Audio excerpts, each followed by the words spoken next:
Hello everyone, welcome to the second lecture of motion in a straight line. I hope आपने last lecture को अच्छे से देख लिया है, उसके नोट्स अच्छे से बना लिए हैं एंड लेक्चर को आप रिवाइज करके फिर सेकेंड लेक्चर देखने आए हो।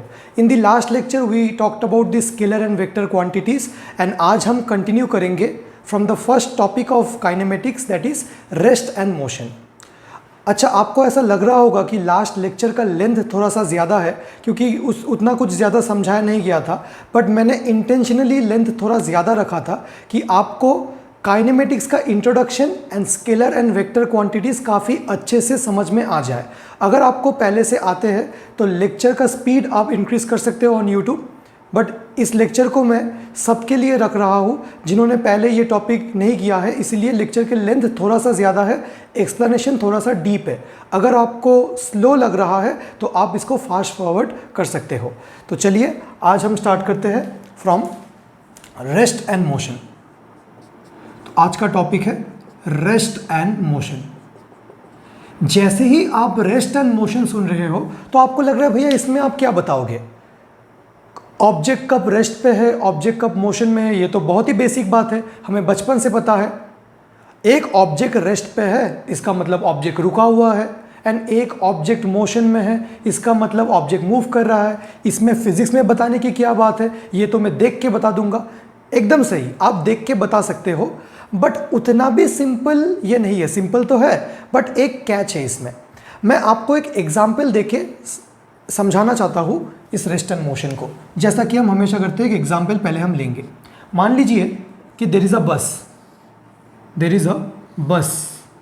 मैं ड्रॉ कर रहा हूँ बस, and inside the bus there are two people. Inside the bus there are two people. One is Rahul, दूसरा अंजलि। राहुल एंड अंजलि, ठीक है। So Rahul and Anjali are two friends who are travelling by a bus. This bus is moving, driver Viber है अंदर सब और को passengers है, and this bus is moving. This bus is moving, ठीक है। यहाँ पे दिस इज द ग्राउंड, ये क्या है, this is the ground, and on the ground we have another person और पैसेंजर जिसने बस मिस कर दिया है, एंड यहाँ पे बैठ के ये रो रहा है। Let's call her Neha. So in our example we have three characters, Rahul, Anjali and Neha. Rahul and Anjali are inside the moving bus and ये बस के साथ साथ मूव कर रहे हैं, एंड नेहा यहाँ पे ग्राउंड पे she is standing on the ground. Standing, Neha is not moving, she is standing on ground. Example आपको समझ में आ गया। अब मैं आपसे पूछना चाहता हूँ कि इस एग्जाम्पल में कौन से characters out of Rahul, Anjali and Neha rest पे है एंड कौन से कैरेक्टर्स मोशन में है। तो आप मुझे बताओगे कि भैया देखो, राहुल एंड अंजलि जैसा आपने बताया ये मूविंग बस के अंदर है, बस के अंदर ये खड़े हैं, तो बस तो चल रहा है एंड बस के साथ साथ राहुल एंड अंजलि भी चल रहे हैं। तो आप मुझे बताओगे, ये आपका आंसर है, ये मेरा भी आंसर है कि राहुल एंड अंजलि तो दे आर मूविंग, एंड जैसा कि आपने बताया Neha she is standing on the ground, so Neha is at rest. So Rahul and Anjali they both are moving and Neha is at rest. ये आंसर किसने दिया? This answer is with respect to us. Us मतलब मैं और आप दोनों। जैसे मैं, आप कैमरा के थ्रू देख रहे हो इस वीडियो को, जैसे आप इस एग्जाम्पल को देख रहे हो, तो आपके आंखों से अगर देखा जाए, अच्छे से समझिए एग्जाम्पल को, आपके आंखों से अगर देखा जाए या फिर मेरे आंखों से देखा जाए, मेरे नज़रों से देखा जाए, इसलिए हमने लिखा with respect to us. With respect to us मतलब मेरे आंखों से देखा गया, आपके आंखों से देखा गया, तो हमें तो क्या लग रहा है कि राहुल एंड अंजलि ये मूविंग बस के अंदर है, तो ये सर्टेनली मूविंग होंगे, and Neha who is standing on the ground she is at rest. So this is the answer with respect to us. But यही सेम सवाल अगर हम अंजलि से पूछे, अंजलि से अगर पूछा जाए, चलिए सिर्फ राहुल की बात करते हैं, सिर्फ हम राहुल को अभी ऑब्जर्व करेंगे। सो अंजलि से पूछा जाए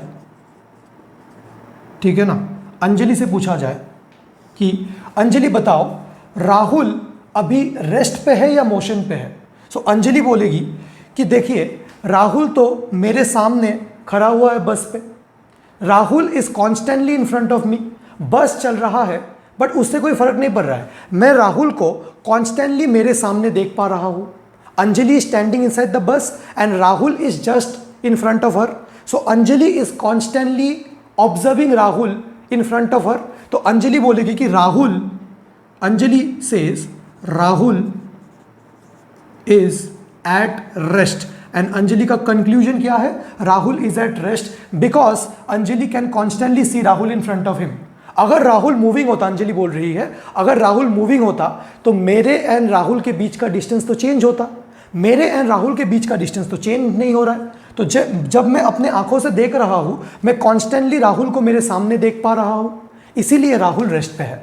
अगर मैं नेहा से पूछूं, नेहा तुम बताओ with respect to Neha, with respect to Anjali, Neha तुम बताओ कि राहुल रेस्ट पे है या मोशन पे है, तो नेहा बोलेगी कि I am standing on the ground and Rahul is inside the moving bus and this bus is moving, Rahul is inside the moving bus and the bus is moving, ये नेहा बोल रहा है।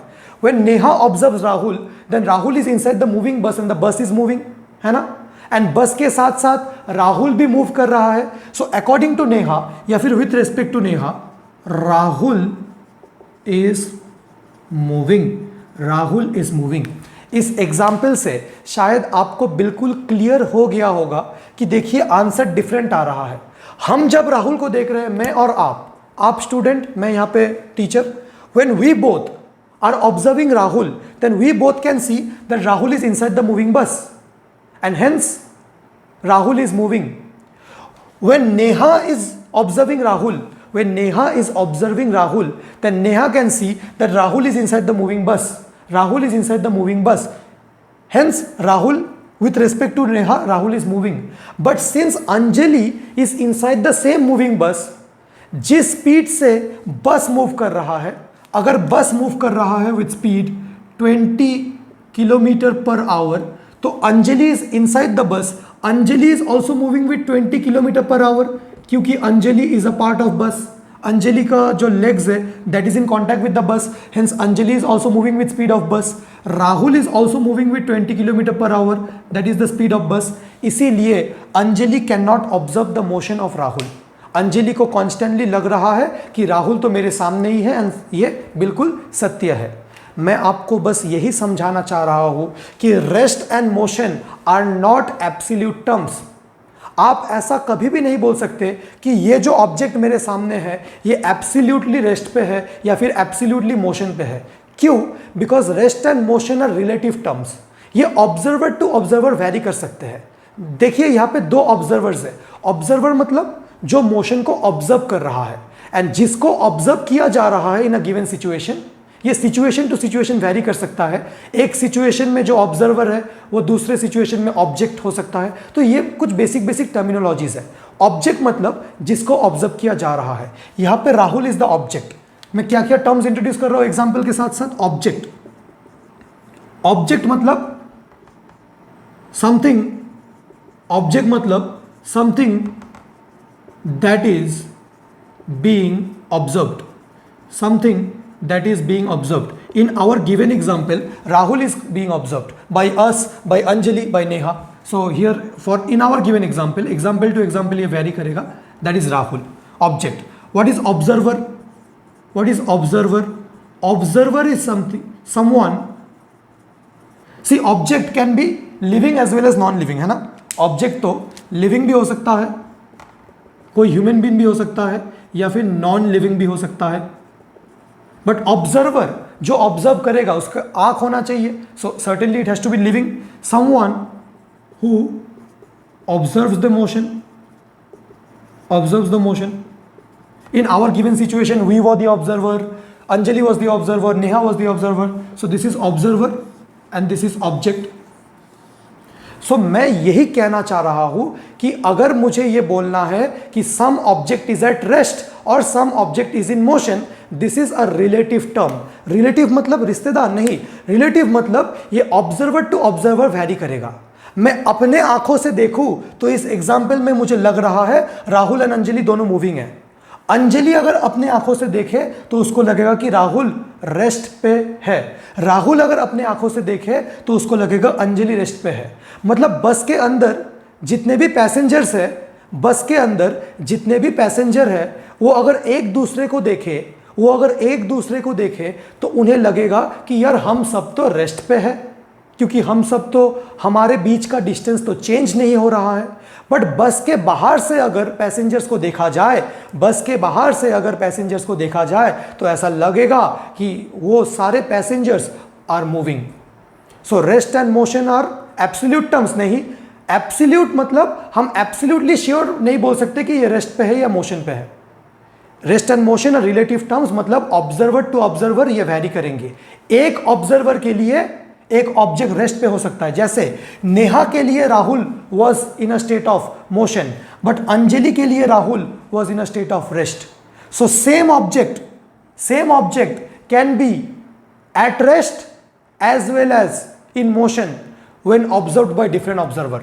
According to Anjali, Rahul is at rest. According to Neha, Rahul is moving. So Rahul, the same object in different situations observed by different observers. Same situation observed by different situation is same situation observed by different observers.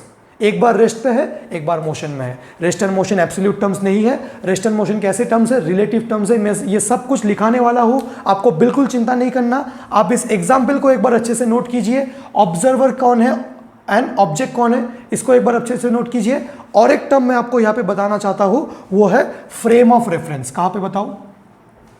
इसको मिटा देता हूँ with respect to अस। और एक term मैं यहाँ पे आपको बताना चाहता हूँ, फ्रेम ऑफ रेफरेंस। बेसिक कुछ टर्मिनोलॉजीज यूज हो जाते हैं कभी कभी, इसीलिए बस आपको थोड़ा सा बता रहा हूँ qualitative idea. Frame of reference कुछ नहीं है, ये frame of reference. Frame of reference मतलब ऑब्जर्वर वो होता है जो मोशन को ऑब्जर्व कर रहा है। अब ऑब्जर्वर मोशन को ऑब्जर्व कर रहा है, ऑब्जर्वर कहीं ना कहीं पे तो खड़ा है, he or she is standing somewhere, sitting somewhere. Basically observer कहाँ पे लोकेटेड है, that is the frame of reference. Frame of reference is the location from where the motion is being observe. आप शायद ग्राउंड पे खड़े होके motion को observe कर रहे हो, तो आपके लिए फ्रेम ऑफ रेफरेंस क्या हो जाएगा? ग्राउंड। आप शायद एक बस के अंदर खड़े होके मोशन को ऑब्जर्व कर रहे हो, तो आपके लिए फ्रेम ऑफ रेफरेंस क्या हो जाएगा? बस। आप शायद आउटर स्पेस से मोशन को ऑब्जर्व कर रहे हो, तो आपके लिए फ्रेम ऑफ रेफरेंस क्या हो जाएगा? Outer space. So frame of reference is basically the location, it is the location from where observer observes watches the motion, anything. So 3 basic terms आपको क्लियर होना चाहिए। Object, something that is being observed, something that is under observation. Observer, someone who is observing a given situation. Situation to situation ये सारे change हो सकते हैं, object, something that is being observed, observer, someone who is observing the motion, and frame of reference is basically the location from where the observer is observing the motion. जैसे यहां पे एक observer कौन था? Neha is standing on the ground, तो नेहा के लिए frame of reference क्या हो जाएगा? बिल्कुल ग्राउंड। अच्छा, और एक ऑब्जर्वर कौन था यहाँ पे? और एक ऑब्जर्वर था अंजलि वॉज ऑब्जर्विंग राहुल। इस सिचुएशन में हमने ये मान लिया कि जिसको ऑब्जर्व किया जा रहा है वो तो राहुल है। So Rahul is the object, someone that is under study, someone that is being observed, and there were 2 observers, Anjali and Neha. Anjali का फ्रेम ऑफ रेफरेंस क्या है? सॉरी, नेहा का फ्रेम ऑफ रेफरेंस क्या है? ग्राउंड। अंजलि का फ्रेम ऑफ रेफरेंस क्या है? अंजलि का फ्रेम ऑफ रेफरेंस है बस, मूविंग बस। अंजलि राहुल को मूविंग बस पे खड़े होकर देख रही है, and Neha standing on the ground and observing Rahul. तो बेसिक बातें क्लियर हो गया होगा। Rest and motion are not absolute terms, rest and motion are relative terms. ये ऑब्जर्वर टू ऑब्जर्वर चेंज हो सकते हैं। Can a object be at rest and motion simultaneously at the same time? Yes. ये contradicting लगता है सुनने में, but yes. देखिए, राहुल यहाँ पे is at rest with respect to Anjali, but Rahul is in motion with respect to Neha. So same object can be at rest as well as in motion at the same time, but when observed by different observers. So rest and motion are purely a property of object and observer. सिर्फ object के लिए define नहीं है. अगर मैं बोल रहा हूं rest and motion, an object is at rest, तो ये इनकम्प्लीट स्टेटमेंट है. मुझे बताना पड़ेगा कि ऑब्जर्वर कौन है, किसके रेस्पेक्ट में रेस्ट पे है, किसके आंखों से देखने में रेस्ट पे है. तो ये जितने भी एग्जाम्पल्स मैंने डिस्कस किए, ये आप एक बार नोट कर लीजिए. हम एक दूसरा एग्जाम्पल लेते हैं, फिर मैं ये सारे पॉइंट्स आपको लिखवा दूंगा फिर से. ठीक है, एक दूसरा एग्जाम्पल लेते हैं. पहले आप इतना नोट डाउन कर लीजिए. पहले आप इतना नोट डाउन कर लीजिए.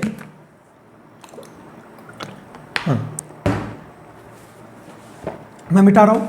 मैं और एक एग्जाम्पल लेने वाला हूं. देखिए, इतना समझाने का ज़रूरत नहीं था इस पे, बट एक एग्जाम्पल लेके चीज़ों को थोड़ा सा क्लियर करना चाहता हूं मैं. अच्छा, एक एग्जाम्पल ले रहा हूं. मान लीजिए मेरे पास एक टेबल है. क्या है ये table? And on this table I have a book. So basically this is an example where a book is kept on a table. Now the question is, मैं आपसे पूछना चाहता हूँ, is the book at rest or motion? ये book rest पे है या move कर रहा है? Is the book at rest, रुका हुआ है या motion में है? तो पहली बात, आपका आंसर क्या होगा? आप बोलोगे भैया हम जब आंखों से देख रहे हैं तो हमें तो लग रहा है रेस्ट पे है. देखिए, सबसे पहली बात पूछा गया is the book eight rest और इन मोशन, तो मैं बोल सकता हूं कि ये इंफॉर्मेशन इनकम्प्लीट है, ये क्वेश्चन इनकम्प्लीट है, क्योंकि अभी मैंने बताया कि rest and motion are combined property of object and observer.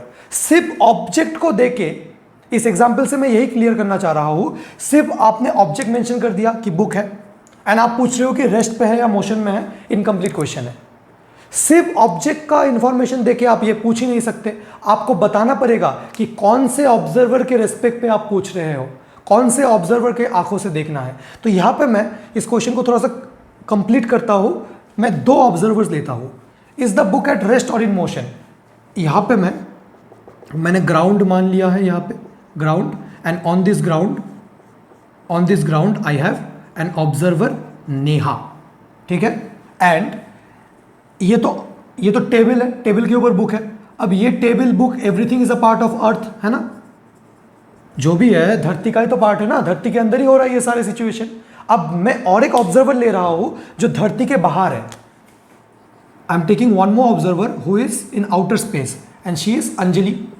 Anjali is in outer space, she is an astronaut, she is in outer space. अब दो ऑब्जर्वर इस सिचुएशन को ऑब्जर्व कर रहा है. सिचुएशन क्या है हमारे पास? Situation is a book kept on table. Situation क्या है? Book kept on table. And मैं दोनों ऑब्जर्वर से कंफर्म करना चाह रहा हूं कि बुक रेस्ट पे है या मोशन में है. One observer is Neha who is on earth. Neha is on earth and standing on the ground. Neha is on earth standing on the ground. And Anjali is floating in outer space. एकदम outer space में वो घूम रही है. अच्छा, तो मैंने नेहा को कॉल किया. नेहा का नंबर है मेरे पास, तो मैंने नेहा को कॉल किया. नंबर मत मांगना कमेंट सेक्शन में. मैंने नेहा को कॉल किया एंड मैंने पूछा, नेहा क्या ये बुक रेस्ट पे है? तो नेहा, क्योंकि Neha is standing on ground, when Neha will observe the book, तो नेहा को लगेगा हाँ यार ये तो बुक रेस्ट पे है, क्योंकि नेहा खुद ग्राउंड पे खड़ी है. तो when Neha will observe the book, Neha will say according to Neha, book is at rest.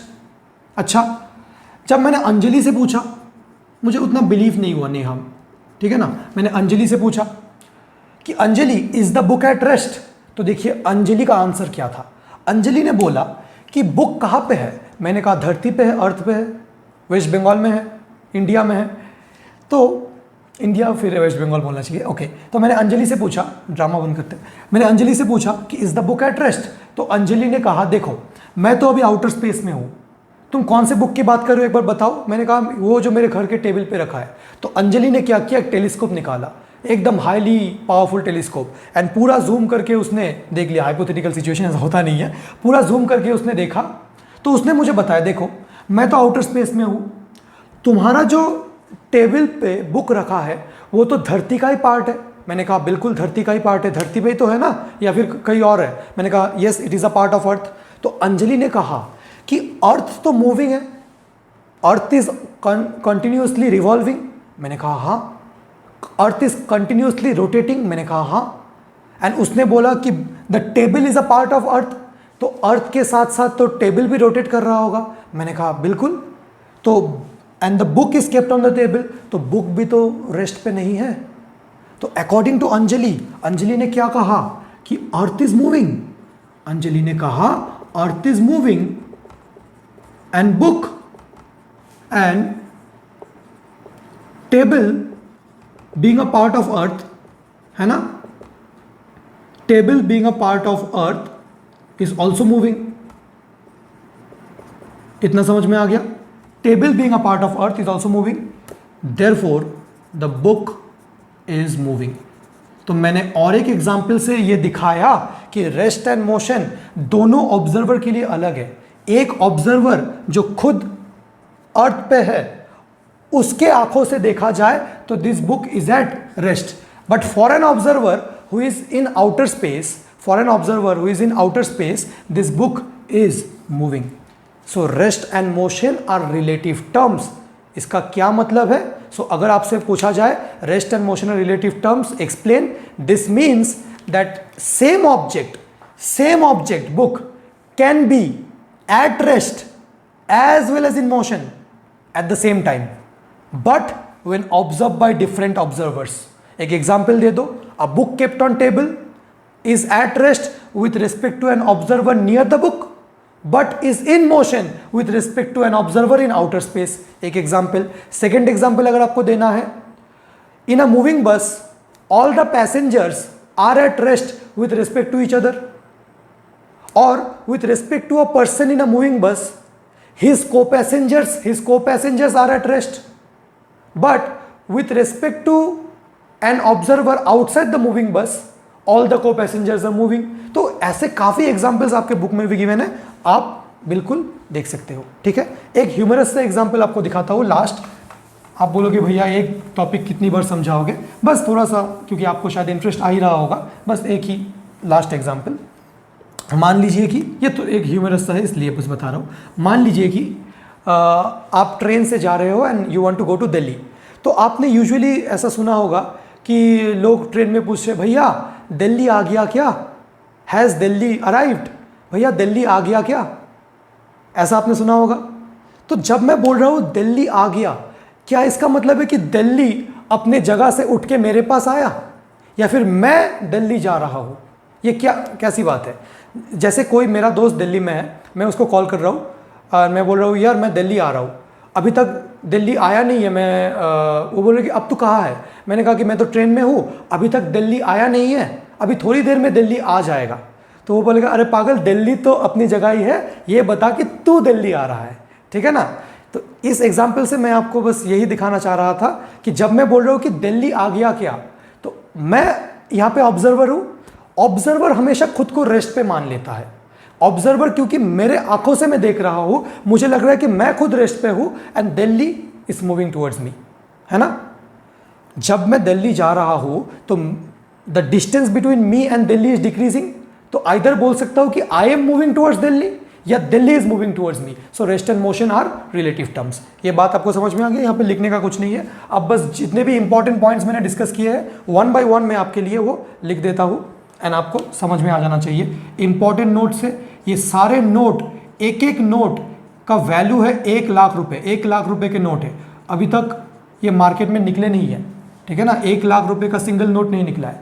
ठीक है ना? 2000 इज द हाईएस्ट। यहाँ पे ही बस आपको मिलेगा 1 लाख रुपए का नोट। ओके, पहला नोट क्या था कि rest and motion are combined property of object and observer. So rest and motion are combined property, rest and motion are combined property of object and observer. इसका मतलब क्या है भैया? Rest and motion are combined property of object and observer, मतलब that is without an observer these terms are meaningless.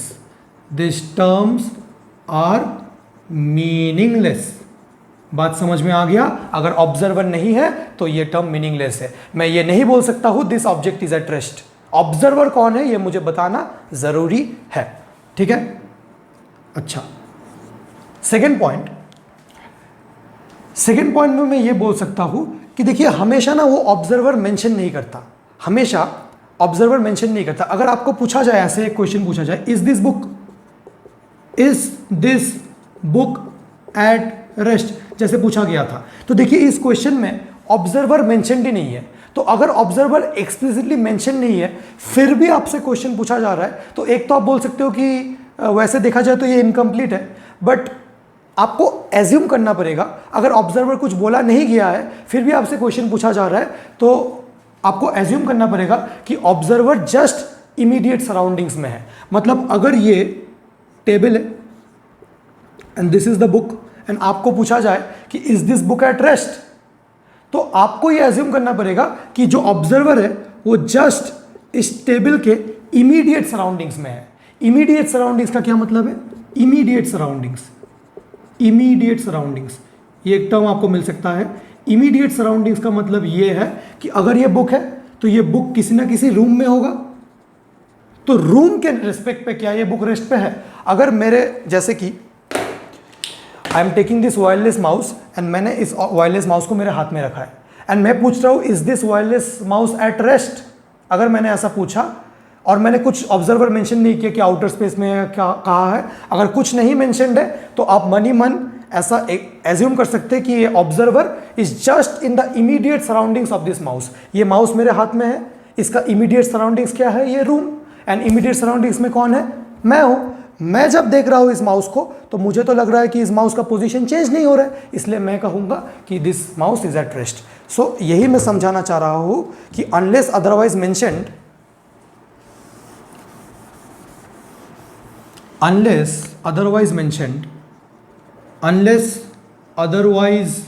Mentioned, मतलब अगर आपको explicitly observer mention ना किया जाए, if observer is not mentioned explicitly मतलब अलग से, explicitly, then assume observer to be present in immediate surroundings, है ना?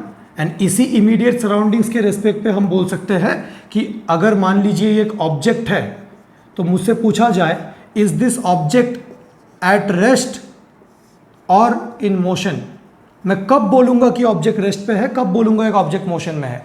अगर इस ऑब्जेक्ट ने अपना पोजीशन चेंज नहीं किया with respect to immediate surroundings तो मैं बोलूंगा कि ऑब्जेक्ट इज एट रेस्ट, क्योंकि मुझे कुछ ऑब्जर्वर नहीं गिवन है, मुझसे जस्ट पूछा जा रहा है is this object at rest, तो मैं क्या बोलूंगा? किस ऑब्जर्वर के रिस्पेक्ट में आंसर दूंगा? मुझे पूछा गया is this object in a state of rest, और कुछ अगर मुझे नहीं बोला गया तो मैं हमेशा आंसर दूंगा with respect to immediate surroundings. तो इमीडिएट सराउंडिंग्स से देखा जाए तो ऑब्जेक्ट तो रेस्ट पे ही है। तो when is an object set to be at rest, अगर आपसे ऐसा क्वेश्चन पूछा गया कि when is an object set to be at rest, if its position is fixed with respect to immediate surroundings. So an object is said to be at rest if it does not change its position with respect to immediate surroundings. And when is an object said to be in motion? If it changes its position. If it changes its position with respect to immediate surroundings. ये second point भी आपको समझ में आ गया होगा। चलिए मिटा दो, थर्ड एंड फोर्थ पॉइंट लिखना है अभी। Okay, third and fourth point is absolute rest and absolute motion. ये सब हमने डिस्कस किया। Absolute rest and absolute motion are undefined, are not defined. मतलब इस दुनिया में कोई भी एब्सोल्यूटली रेस्ट पे नहीं है या फिर एब्सोल्यूटली मोशन में नहीं है। अनडिफाइंड मतलब मीनिंगलेस, अनडिफाइंड मतलब meaningless. It is meaningless to say that this object is absolutely at rest or absolutely in motion, because nothing in this planet can be absolutely at rest and absolutely in motion. तो भैया क्या होता है? Relative rest होता है and relative motion होता है ना? रिलेटिव रेस्ट होता है एंड रिलेटिव मोशन, मतलब rest and motion are relative terms. So rest and motion are relative terms. भैया क्या मतलब है इसका? Rest and motion are relative terms, इसका मतलब यही है कि same object can be at rest, same object can be at rest as well as in motion. Same object can be at rest as well as in motion at the same time. At the same time, when observed by different observers. When observed by different observers, है ना? Same object can appear to be at rest as well as in motion at the same time when observed मतलब simultaneously, when observed by different observers. या फिर ऐसे भी बोल सकते हो when observed from different frame of reference. When observed from different frame of reference. ये सब पॉइंट हमने डिस्कस किया है. Frame of reference is the location from where the motion is being observed. Frame of reference is the location from where the motion is being observed. ठीक है. So rest and motion observers के ऊपर depend करते हैं. Observer change हो गया तो ये भी चेंज हो जाएंगे. ठीक है. ओके, मिटा दूं. Fifth point, just rest and motion में हमने सब कुछ कवर कर दिया. बस इसी में एक फिफ्थ पॉइंट अगर मैं आपको बता दूं, इसी में एक fifth point about motion, that is the classification of types of motion. Classification of types of motion on the basis of its trajectory. जैसे ही मैंने आपको बोला कि मैं किसी चीज़ को क्लासीफाई करना चाहता हूँ साइंस में, सो मुझे बताना पड़ेगा कि कौन से बेसिस में क्लासीफाई कर रहे हो. I am classifying the types of motion on the basis of trajectory, on the basis of path of motion. Path मतलब ट्रेजेक्टरी, मतलब मोशन कैसे हो रहा है, उसके बेसिस में मैं क्लासीफाई करना चाहता हूँ. So on the basis of path of motion या trajectory of motion, motion is basically of three types. एक तो होता है one dimensional motion जिस चैप्टर को हम रीड कर रहे हैं, या फिर two dimensional motion 2D लिख रहा हूँ, and 3 dimensional motion. 1 dimensional motion, 2 dimensional motion and 3 dimensional motion. क्या क्या मतलब है इनका? 1 dimensional motion means motion in a straight line. ये जो मोशन होगा this will always happen in a straight line path, either ऐसे हॉराइजेंटली स्ट्रेट लाइन पाथ या फिर ऐसे वर्टिकली स्ट्रेट लाइन पाथ, है ना. ये पार्टिकल है मेरा, आइदर ऐसे जा सकता है, ऐसे जा सकता है, मतलब it can move towards right, it can move towards left, या फिर it can move upward, it can move vertically downward. एक ही इंस्टेंट में बस 2 डायरेक्शंस पॉसिबल है. देखिए एक ही इंस्टेंट में राइट एंड ऊपर अगर जाएगा, राइट भी गया ऊपर भी गया, तो 2D हो गया क्योंकि इसने टर्न ले लिया, है ना. So in 1 dimensional motion at a particular instant of time, only 2 directions are possible, है ना. एक टाइम में 2 डायरेक्शंस पॉसिबल है. At a particular instant of time only 2 directions are possible. 1 dimensional motion means motion in a straight line. What is the meaning of 2D motion? 2D motion means motion in a plane, P-L-A-N-E. This plane has a special significance. Plane का मतलब actually एक maths का concept है, but plain का मतलब अभी आप समझ सकते हो ये सरफेस. जैसे कि ये बोर्ड एक प्लेन है, ठीक है ना, ये वॉल एक प्लेन है, ये जो ज़मीन है वो एक प्लेन है.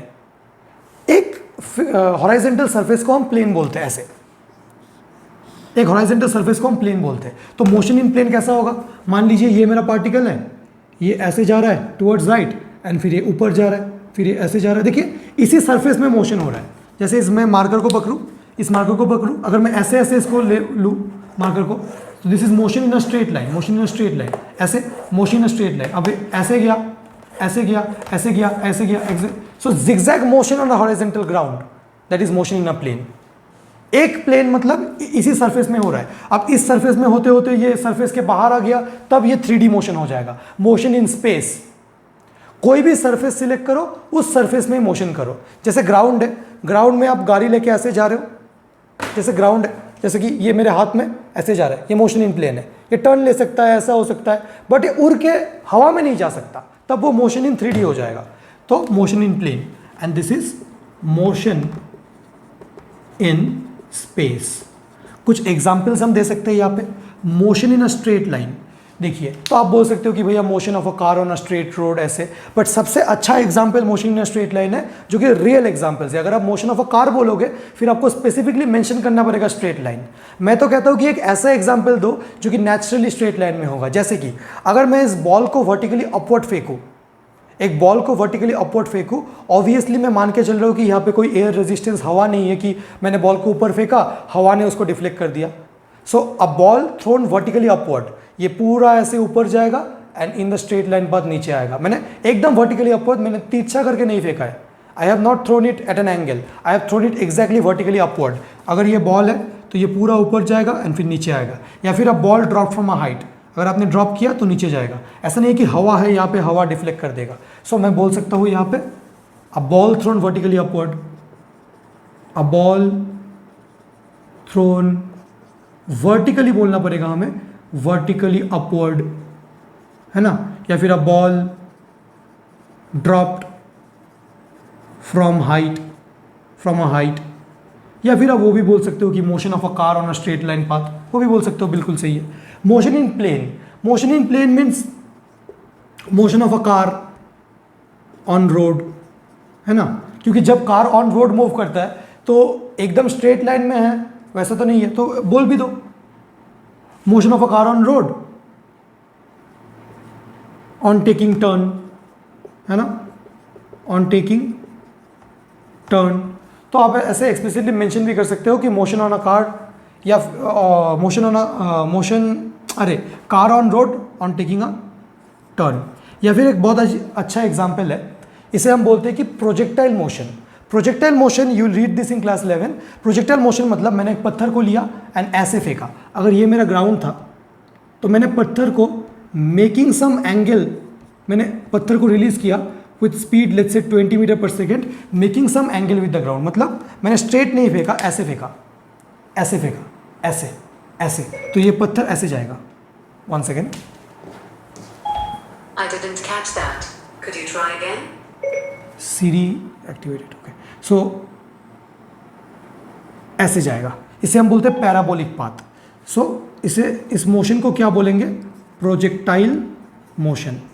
आप एक बार YouTube में प्रोजेक्टाइल मोशन गूगल कर सकते हो, जो छोटा सा एनिमेशन है उसको देख सकते हो, आपको बिल्कुल समझ में आ जाएगा कि प्रोजेक्टाइल मोशन कैसे। आपने इसको ऐसे तिरछा करके फेंका, okay. Last but not the least, motion of space. तो कोई बर्ड का मोशन है ना, motion of bird, motion of kite etcetera. So this is motion in one dimensional motion. 1D motion मतलब motion in straight line, 2D motion मतलब motion in plane, and 3D motion मतलब motion in space. So आज lecture को यहीं पे end करते हैं। I hope आपको रेस्ट एंड मोशन सफिशिएंटली अच्छे से विथ एग्जाम्पल्स समझ में आ गया होगा। आपको इन सारे एग्जाम्पल्स को अच्छे से रीड करना है। थ्रू एग्जाम्पल्स इस चैप्टर को आपको एक्सपीरियंशियल लर्निंग के थ्रू डेवलप करना है।